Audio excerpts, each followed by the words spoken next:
शाम को उत्थापन के पश्चात सखियाँ सभी मिलकर श्री प्रिया प्रीतम को फुलवारी में ले गई थी। वहीं फुलवारी में कुछ सखियाँ फूल तोड़ने के लिए अलग हो गई थी। सांझी की लीला जो प्रतिदिन समय के अनुकूल सखियाँ करती थी प्रिया प्रीतम के मनोरथ के लिए, तो उसके लिए कुछ सखियाँ फूल लेने के लिए अलग अलग हो गई थी। पर उनको जाते हुए देखकर श्री लाडली लाल के मन में आया कि आज हम भी फूल तोड़ने जाएंगे। तो कुछ सखियाँ श्री प्रिया जी के साथ और कुछ श्री लाल जी के साथ होकर आगे फूल तोड़ने के लिए अलग अलग चली गई थी।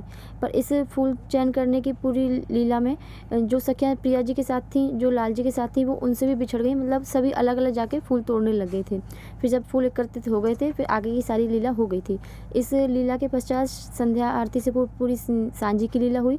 संध्या आरती के बाद व्यारू भोजन हुआ और शयन पे न जाते हुए श्री प्रिया प्रीतम रात्रि के भ्रमण के लिए बाहर आ गए थे। तो इस भ्रमण के लिए आगे निकलते हुए नहरों के किनारे होते हुए यमुना जी तक का जो रास्ता है, उसी रास्ते पर आज बिहार के लिए निकल गए थे। नहर के पास जो यमुना जी से पहले हृदयनिया पड़ती है, वहाँ पर श्री प्रिया जी और लाल जी सखियों के साथ विराजमान हैं। श्री प्रिया जी को उस संध्या आरती से पूर्व ही श्री चित्रा जी ने बताया था कि कुछ लीला आज फुलवारी में हुई थी, किसी मंजरी के साथ कुछ लीला हुई थी, और इसका संकेत श्री प्रिया जी को दे दिया था। पर क्योंकि लाल जी को ना पता चले, तो प्रिया जी को एकांत में ये लीला सुनानी थी।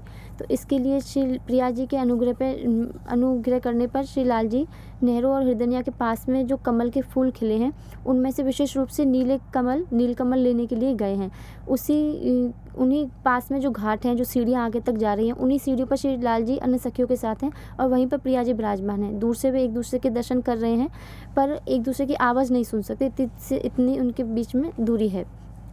श्री प्रिया जी वहीं नीचे वाले जहाँ पर पानी है, उसी सीढ़ी के पास बैठी हैं और पानी की जो लहरें हैं उन पर हवा से लहरें बनकर सीढ़ियों पर टकरा रही हैं और जिससे वहाँ पर बुलबुले बन रहे हैं। उन बुलबुलों को गौर से देखने पर श्री प्रिया जी प्रेम में आवेशित होकर उन प्रत्येक बुलबुले में उन्हें श्याम सुंदर के मुख के दर्शन हो रहे हैं। वो एक बार उन बुलबुलों को देखती हैं और दूसरी बार जहाँ श्री श्याम सुंदर विराजमान है उस तरफ अपनी नज़रें करके उनके दर्शन करती हैं, फिर पुनः बुलबुले को देखने लगती हैं। इसी लीला के मध्य में वो अपना हाथ पानी में डालती हैं और बुलबुले को उठाकर नज़रों के पास ला के देखना चाहती हैं कि श्याम सुंदर कितने सुंदर लग रहे हैं। पर जैसे ही वो बुलबुले को हाथ में लेती हैं, वो वैसे ही विलीन हो जाता है और वहाँ से गायब हो जाता है। कई बार ऐसा करती हैं और सभी सखियाँ श्री प्रिया जी को ऐसा करते हुए देखकर मंद मंद मुस्कुरा रही हैं। तभी प्रिया जी के पास में श्री विशाखा जी आती हैं और पास में आकर बैठ जाती हैं। मतलब अभी बैठी नहीं है, झुकने लगती हैं और श्री प्रिया जी कान में कहती हैं, क्या बावली हो गई हो, इतना सा बस भाव कहती हैं। तो प्रिया जी उनकी ओर देखती हैं और उन्हें जो कहा है उस पर भाव नहीं देती, प्रकट नहीं करती, बस उनका हाथ पकड़ कर जोर से खींच के अपने पास बिठा लेती हैं। श्री प्रिया जी कहती हैं, देखना श्याम सुंदर को बार बार पकड़ना चाह रही हूँ पर वो आ नहीं रहे हैं हाथ में। फिर अपने वाक्य को सुधार के कहती हैं कि मतलब मैं बुलबुले को बार बार मैं पकड़ना चाह रही हूँ पर ये बुलबुले तो हाथ में आ ही नहीं रहे हैं, तू कोशिश करना अगर तेरे हाथ में आ जाए तो। श्री विशाखा जी मुस्कुराती हैं और कहती हैं, ठीक है कर तो दूंगी, पर बदले में क्या मिलेगा? अच्छा, बदले में तू जो कहेगी जो मिल जाएगा। तो फिर विशाखा जी थोड़ी नीचे सीढ़ी पर बैठती हैं और जो बुलबुले वहाँ बार बार बन रहे थे, वहाँ नीचे से दोनों हाथों को डाल के अंजलि बना के पानी को ऊपर लेके आती हैं। तो वो बुलबुले हाथों में आ जाते हैं और कुछ 2 या 3 क्षण तक रुक के फिर विलीन हो जाते हैं। उनको प्रिया जी देख के बड़ी प्रसन्न होती हैं और बहुत ज़ोर से हंसने लगती हैं। श्री विशाखा जी भी उस पानी को फिर छोड़ देती हैं, वो भी ज़ोर ज़ोर से हंसने लगती हैं। श्री प्रिया जी इतनी प्रसन्न होती हैं विशाखा जी पे, तो उनसे पूछती हैं, बता तुझे क्या चाहिए? कि प्रिया जी आप जो इस तरह से हंसी हैं, मुझे तो बस ये आपकी मुस्कान ही चाहिए थी। प्रिया जी इस बात को सुनकर बड़ी प्रसन्न होती हैं और उनको हृदय से लगा लेती हैं। फिर हृदय से लगा के उनको श्री विशाखा जी वहाँ से उठकर प्रिया जी के पास में पीछे की ओर आके बैठ जाती हैं।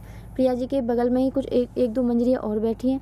पीछे मुड़कर जब प्रिया जी देखती है तो उनके पीछे श्री चित्रा जी बैठी हैं। चित्रा जी को देखकर उनको संध्या की जो लीला हुई थी, जिसका संकेत उनको किया गया था, उसकी स्मृति हो जाती है और वो पीछे की तरफ मुँह करके चित्रा से कहती हैं, चल कथा सुना, पूरी बात तो बता, इतना बोलती हैं। तो चित्रा जी कहती हैं, हाँ क्यों नहीं। तो उसी सीढ़ियों से ऊपर घाट पे जो एक मंजरी बैठी थी, उनको आवाज़ श्री चित्रा जी देती हैं। उनकी आवाज़ सुनकर वो मंजरी नीचे आती हैं, जो वहाँ पर फूलों से माला बना रही थी। वो अपनी टोकरी को उठाकर, माला को उठाकर नीचे तक आती हैं और चित्रा जी के आगे खड़ी होकर बोलती हैं, हाँ पूछो क्या बात। तो चित्रा जी कहते हैं कि जो संध्या काल से पहले जो लीला बताने की बात थी, प्रिया जी को उसके बारे में कुछ सूचना दी है, उसका तो विस्तार से अब बता दे, पूरी बात अब बता दे। तो श्री प्रिया जी मुड़ के देखती हैं कि वो मंजरी आ गई है, तो वो उसके हाथ को पकड़ के आगे खींच लेती हैं और अपने आगे वाली सीढ़ी पर उनको बिठा लेती हैं। श्री प्रिया जी का मुख मंजरी की ओर है, मंजरी का मुख श्री प्रिया जी की ओर है। प्रिया जी अपने दोनों हाथों को उनके कंधे पर रख के गलवैया सी देती हैं और उनके मस्तक का चुम्बन करती हैं और फिर बड़े प्रेम से हाथ उनके सिर पर फेरती हैं और बोलती हैं, अब बता क्या क्या बात हुई, पूरे विस्तार से बताना। श्री प्रिया जी जब इस तरह से उन पर प्रेम लुटा रही होती हैं तो उस प्रेम से विवल सी होकर उनकी आँखों में आँसू आ जाते हैं। मंजरी की आँखों में आँसू देखकर श्री प्रिया जी अपनी चुनरी से उनके आँसू पोंछती हैं और फिर कहते हैं, री पगली बता भई, अब आगे की बात बता। इस भाव से जब वो ऐसे बोलती हैं तो वो मंजरी श्री प्रिया जी के पाँव पर अपने हाथ रखती हैं और उनके नैनों की ओर देखते हुए बड़े प्रेम से बताती हैं कि जब फूल लेने जा रहे थे उस वक्त सब अलग अलग हो गए थे, पर फुलवारी में जाते वक्त मालती की सुंदर फुलवारी आई जिसमें आगे जाने पे मैं रास्ता ही भटक गई। पर आगे मुझे थोड़ी सी चिंता हुई कि अब मुझे किस तरफ जाना है, लेकिन फुलवारी को देखकर वो चिंता तो दूर हो गई, गायब हो गई और मुझे ये ऐसा लगा इतनी सुंदर फूल है मैं सारे ही उठा लूँ, सारे ही अपने आंचल में ले लूँ। तो एक हाथ से मैंने अपनी चुनरी का झोली बनाई और दूसरे हाथ से मैं फूल चुनने लगी। उस फुलवारी की सुंदर दृश्य को देख के मुझे इतना आनंद होने लगा, इतना प्रेम बढ़ने लगा कि मैं उस प्रेम के आवेश को संभालने के लिए कुछ गुनगुनाने लगी और यूं ही कुछ पद गाने लगी। उस पद को गाते गाते अचानक ही मेरी दृष्टि जब बाईं ओर गई तो मैंने देखा श्याम सुंदर वहाँ खड़े हुए हैं और मेरी ओर ही प्रेम से देख रहे हैं। इस प्रकार एकांत में पहली बार श्री प्रीतम के दर्शन हुए तो मैं एकदम से लज्जित सी हो गई। श्री लाल जी समझ गए थे तो फिर वो बोले, इस वक्त तू यहाँ क्या कर रही है? तो मैंने बताया कि मैं फूल लेने आई हूँ, पर इस तरह से मैं मार्ग भटक गई हूँ, बाकी सब चले भी गई होंगी पर मैं यहाँ रह गई हूँ। जो लाल जी कहते हैं, अच्छा तू इधर आ जा, तू बहुत सुंदर गाती है। जब उन्होंने ऐसा कहा तो मुझे और भी लज्जा सी आने लगी। उन्होंने फिर इशारे से मुझे अपनी ओर बुलाया, लेकिन लाल जी को देखकर, उनके सुंदर मुखारबिंद को देखकर मैं इतनी अधिक प्रेम में डूबने लगी कि चाहकर भी उनकी ओर न जा पाई और ऐसा लग रहा था कि मेरे पैरों में वहीं पे जड़ें निकल गई हैं और मैं पैर चाहकर भी नहीं उठा पा रही हूँ। मूर्ति सी मैं वहाँ खड़ी रह गई। श्री लाल जी समझे, लाल जी बोले कि अच्छा नहीं आएगी, तो लाल जी ही मेरी तरफ आने लगे। उनको पास में आया देखकर मैं और भी ज़्यादा भावाविश होते हुए अचानक से वहीं पर धम से बैठ गई, क्योंकि अपने आप को संभालने में पूर्णतः असमर्थ सी हो गई। श्री लाल जी वहाँ पर आए तो बोले, तू तो बहुत सुंदर गाती है, किसने सिखाया है? तो मैंने उनको बताया कि इंदुलेखा जी ने ही मुझे कुछ पद और नृत्य के साथ गाना श्री तुंग विद्या जी ने सिखाया है, पर अभी मैं अभी सीख रही हूँ, पूरा मुझे अभी नहीं आता। तो लाल जी बोले, जितना तुमने अभी गाया है बहुत सुंदर गाया है, तुम्हारे स्वर से श्री प्रिया जी का स्वर मिलता है। ऐसा भाव जब उन्होंने कहा तो मुझे आंतरिक प्रसन्नता भी हुई और इस भाव से मेरी आंखों में आंसू आने लग गए। उन्होंने पूछा, फूल किसके लिए ले जा रहे हो? तो मैंने बोला, श्री प्रिया जी की सांझी लीला के लिए ले जा रहे हैं। तो उन्होंने जैसे ही आपका नाम सुना तो उनकी आंखों में भी आंसू आ गए, लेकिन अपने आंसू को छुपाते हुए उन्होंने अपने पीताम्बर से मुख को पोंछने के बहाने पीताम्बर उठाया और अपने आंसू को पोंछ लिया। फिर मेरे पास आकर बैठ गए और बड़े प्रेम से बोले, री मेरा एक काम कर दे। तो मुझे पहले तो आश्चर्य हुआ कि किसी काम को करने के लिए लाल जी को पूछना क्यों पड़ रहा है। मैंने बड़े प्रेम से कह दिया, हाँ बताओ क्या बात। तो बोले कि मुझे रूप ने बताया कि तुम्हारे पास बहुत सारी अंगूठियाँ हैं। तो मैंने सहज ही कह दिया, हाँ हैं। तो मुझे एक अंगूठी दे दो। तो मैंने भी कह दिया, बताओ कौन सी चाहिए, ले लो।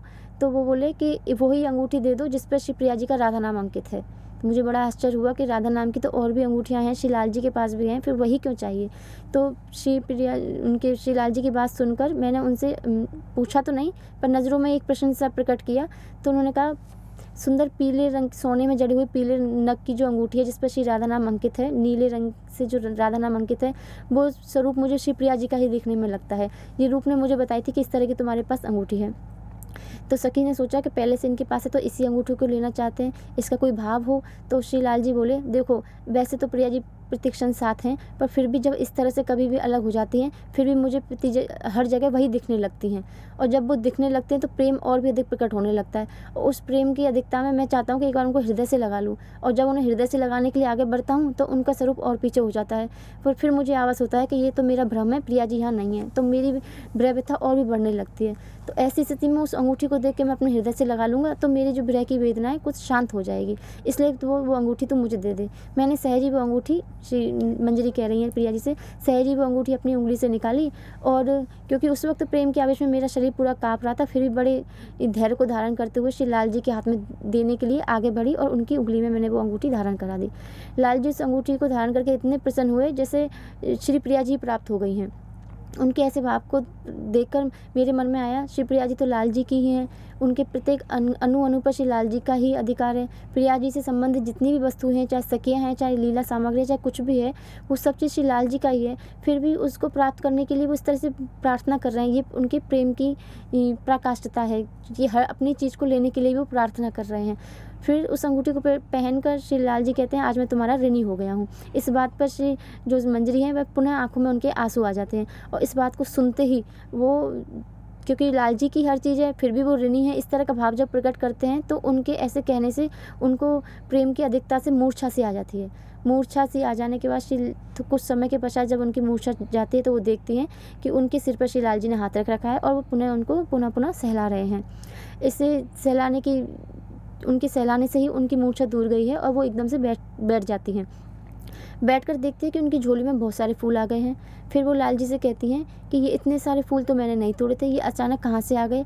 तो लाल जी हंसते हुए कहते हैं, ली बावली, तू यहाँ आके सो गई थी, अब तू यहाँ आगे सो गई, तेरे को हो गई देरी, अब तू ऐसे ही वापस चली जाती। तो प्रिया जी तो मुझसे ही कहती ना कि तुम वहाँ क्यों पहुँच गए, तुम्हारी वजह से मेरी सखी आज फूल नहीं ला पाई, अब तुम्हारी वजह से बुलाना तो मुझे सुनना पड़ता है, इसलिए तुम्हारे लिए मैंने सारे फूल चुन के तुम्हारी इस झोली में डाल दिए हैं, अब तू देर ना कर, अब तू जल्दी से चली जा। लाल जी का ऐसा प्रेम व्यवहार देखकर जो सखी थी बहुत प्रसन्न सी होती है और झोली को संभालते हुए उठ जाती है। खड़ी होकर वो इधर उधर देखने लगती है क्योंकि उसे रास्ते का पता ही नहीं था, वो मार्ग पहले ही भूल गई थी। फिर लाल जी हंसने लगते हैं और कहते हैं, रुक जा बावली, फिर दोबारा भटक जाएगी, मैं आगे आगे चलता हूँ, तू मेरे पीछे पीछे चल, फिर आगे जाके मैं तुझे मुख्य मार्ग पे छोड़ दूंगा। लाल जी आगे जाते हैं, सखी धीरे धीरे उनके पीछे जाती है और मुख्य मार्ग पर आते ही वो उनको इशारा करते हैं कि इस तरफ से चले जाओ। अब वो जैसे ही 2 कदम आगे बढ़ती है, पहले मार्ग देखती है, फिर पलट के फिर लाल जी को देखती है, फिर 2 कदम आगे बढ़ती है, फिर मार्ग को देख के फिर लाल जी को पीछे मुड़ के देखती है। लाल जी हंसते हुए कहते हैं, अगर ऐसे ही देखती रहेगी ना तो रात तक भी नहीं पहुँचेगी, जल्दी जल्दी जा। थोड़ा तीव्रता से जब लाल जी ऐसे कहते हैं तो बड़े संकोच से होकर आगे की ओर बढ़ती है। फिर पुनः लाल जी की ओर देखती है तो लाल जी मुड़ के वन की झाड़ियों में जाते हुए अंदर वन में प्रवेश कर जाते हैं। सखी वहाँ से फिर शीघ्रता से आती हुई जहाँ लीला की व्यवस्था थी वहाँ तक आती है। जैसे थोड़ा सा अंधेरा वहाँ पर हो गया है, संध्या आरती से पूर्व का समय है। रूप मंजरी जो है उन्होंने उस सखी को आते हुए देखा है और आकर शीघ्रता से उनके पास आई हैं। तो प्रिया उनको आता हुआ देखकर रूप मंजरी कहती है, अच्छा तू है, मुझे लगा श्री प्रिया जी है, क्योंकि इतना सुंदर श्रृंगार तुम्हारा हो रखा है, तुम्हें देखकर मुझे लगा श्री प्रिया जी इस वक्त यहाँ कैसे आ गई, वो तो उस लीला सांझी की जो लीला है वहाँ पर होंगी, तो इस वक्त यहाँ कैसे आई, तो तुम्हें देख के मुझे ऐसा लगा, इसलिए मैं शीघ्रता से आई। तो वो भी बड़ी आश्चर्य में कि मुझ में ऐसे प्रिया जी का स्वरूप कैसे दिखा। फिर रूप मंजरी ने बताया, तुम्हारा तो बड़ा सुंदर श्रृंगार हो रखा है, किसने किया है, इतनी सुंदर लग रही हो। तो वो उन्होंने बताया कैसे श्याम सुंदर मिले थे, उन्होंने ही फूल तोड़ के दिए, हो सकता है उन्होंने ऐसा श्रृंगार किया हो। तो जब ये बात रूप मंजरी सुनती है तो बड़े प्रेम से उनको आलिंगन देती हैं, उनके सिर पर हाथ रखती हैं और उनके सिर पर जब हाथ रखती हैं तो उनका जो चुनरी है सिर से वो थोड़ी सी सरक जाती है। चुनरी के सरकने पर वो देखती है कि उन्होंने सुंदर वेणी भी गूंथ रखी है और ऊपर सुंदर तरह से फूल लगा रखे हैं। बड़े आश्चर्य से रूप मंजरी उनसे कहती हैं, तुम तो बड़ी चतुर हो, ऐसी सुंदर वेणी गुनना तो मुझे भी नहीं आता, तुमने कब गुथी और कैसे गुथी, किससे सीखी।